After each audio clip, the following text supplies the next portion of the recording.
Assalamualaikum warahmatullahi wabarakatuh. Berjumpa lagi bersama saya Rizka. Di video kali ini kita bahas mengenai mental block. Pernahkah kamu merasakan tiba-tiba sulit berpikir, hilang konsentrasi, atau kehilangan mood, motivasi, dan dorongan untuk berproduktivitas? Inilah yang dinamakan sebagai mental block. Mental block adalah hilangnya konsentrasi atau daya pemikiran terhadap sesuatu dikarenakan tiba-tiba pikiran atau perasaan kita menjadi tidak termotivasi untuk melakukan apapun. Mental block juga senantiasa mengurangi konsentrasi dalam berpikir. Bahkan mental block ini membuat ketidakmampuan diri untuk melanjutkan sebuah pekerjaan. Berikut adalah ciri-ciri dari mental block. Yang pertama, tidak bergairah atau kehilangan energi. Yang kedua, sensitif dan mudah tersinggung. Yang ketiga, selalu merasa tegang. Yang keempat, hilangnya konsentrasi. Yang kelima, luapan emosi yang senantiasa berlebihan. Dan yang keenam, senantiasa tertekan secara psikologis. Mental block dapat terjadi dikarenakan adanya faktor penyebab berikut ini. Yang pertama, efek samping dari berbagai macam jenis obat. Yang kedua, kurangnya vitamin B12 di dalam tubuh kamu. Yang ketiga, tidur yang kurang. Yang keempat, kelelahan mental karena kamu terlalu burn out. Adanya beberapa keputusan atau kegiatan yang dilakukan yang senantiasa membuat pikiran kita menjadi sangat lelah dan berujung pada kondisi psikis yang sama-sama lelah pula. Dan yang kelima adalah kekacauan yang diakibatkan oleh lingkungan.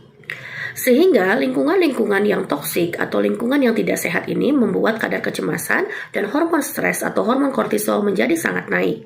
Dan faktor yang terakhir adalah seringnya menunda pekerjaan. Tugas-tugas yang penting dan jarang sekali dikerjakan, malah ditumpuk dan tidak diselesaikan, membuat tekanan dan stres tertentu terhadap tubuh. Ada 7 jenis mental block di dalam diri. Yang pertama, keraguan diri atau self-doubt. Tipe seperti ini membuat kamu merasa tidak berdaya, kehilangan motivasi dan energi untuk berproduktivitas.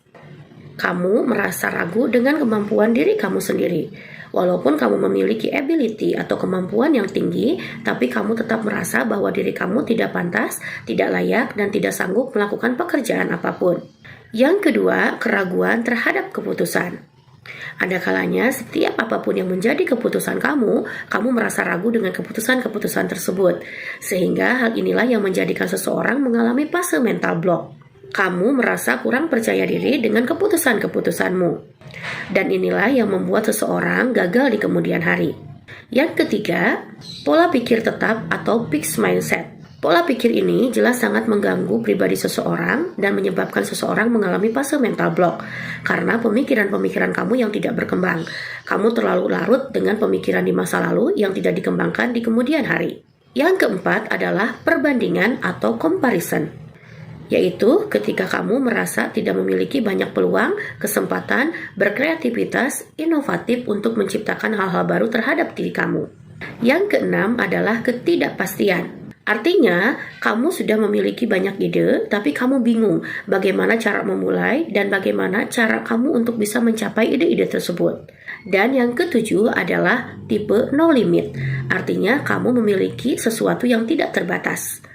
Banyak bakat, minat, inovasi, ide-ide, saking banyaknya kamu menjadi bingung apa yang harus dikerjakan dengan segera, mana prioritas terbaik yang sesuai dengan kemampuan terbaik kamu, dan itulah yang menyebabkan seseorang bisa mengalami fase mental block. Biasanya tipe ketujuh ini dimiliki oleh orang yang memiliki kepribadian ambisius, yaitu terlalu memiliki antusias untuk mengerjakan sesuatu dengan berbagai macam hal, tapi melebihi kapasitas atau kemampuan yang ia miliki. Lalu apa saja tips untuk mengatasi atau lepas dari mental block tersebut? Yang pertama adalah menulis bebas atau free write. Kamu boleh mulai untuk menuangkan ide-ide di dalam sebuah tulisan. Teknik menulis ini bisa menjadi terapi untuk kalian yang sulit menuliskan ide-ide atau perasaan-perasaan terhadap apa yang akan dilakukan. Luangkan 10-15 menit untuk melakukan terapi ini. Tips yang kedua adalah lakukan atau kerjakan hal-hal terkecil dahulu. Jadi kamu bisa memulai dari hal kecil agar termotivasi untuk mengerjakan hal besar.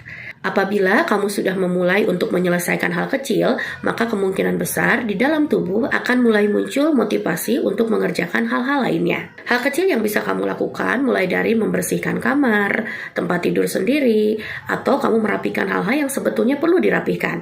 Mulai dari kondisi di dalam rumah ya, merapikan rak buku, rak dapur, mencuci piring, atau kegiatan-kegiatan apapun yang bisa dilakukan di dalam rumah. Dari hal kecil inilah yang akan memupuk mental kamu menjadi lebih besar. Dan hal kecil inilah apabila sering dilakukan dan konsisten, maka kamu akan memulai mendapatkan effort atau dorongan untuk melakukan hal-hal besar lainnya. Tips yang ketiga adalah mengubah lingkungan. Apabila kamu sudah merasa bahwa kamu hidup dalam lingkungan toksik, maka berupayalah untuk memulai atau bersosialisasi dengan lingkungan baru yang lebih produktif.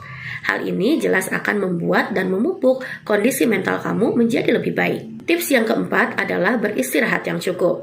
Kamu boleh memanage diri kamu mulai sekarang. Belajarlah untuk memiliki pola tidur, pola makan, pola bersosialisasi, dan menjalankan apapun dengan cara yang lebih tepat dan juga sehat. Hal tersebut bisa memperbaiki hormonal di dalam tubuh yang bisa melepaskan mental block tersebut. Tips yang kelima adalah jangan memaksakan diri. Lakukan segala sesuatu dengan kemampuan yang kamu punya. Jangan terlalu antusias dan ambisi terhadap segala sesuatu yang mungkin tidak sesuai dengan kapasitas kemampuan kalian.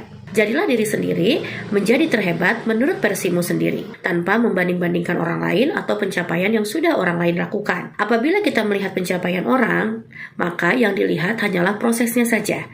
Dan proses tersebut bisa kamu ikuti, dan ikutilah yang sesuai dengan kemampuan yang kamu punya, tanpa harus menjadi versi terbaik dari orang tersebut. Dengan itu, kamu belajar mencintai, menghargai diri kamu, dan lepas dari mental block yang selama ini mengganggu tubuh kamu. Tips yang keenam adalah belajar hal-hal baru.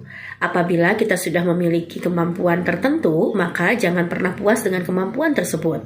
Belajarlah berinovasi, berkreatif, menciptakan ide-ide baru, atau sengaja untuk mencari ilmu baru bersama lingkungan sosial. Kamu bisa mengikuti berbagai kursus, keahlian, kreativitas, atau mengembangkan apapun yang ada dalam diri kamu. Dan tips yang terakhir adalah lakukan segala sesuatu yang sebelumnya tidak kamu lakukan. Misalkan ketika kita adalah kaum rebahan yang setiap hari hanya mager dan cuma bisa tiduran saja. Mulai sekarang, yuk belajar untuk aktifkan tubuh dengan berolahraga, melakukan aktivitas yang lebih produktif, dan senantiasa bersosialisasi dengan lingkungan yang sehat. Terima kasih banyak, semoga bermanfaat. Assalamualaikum warahmatullahi wabarakatuh.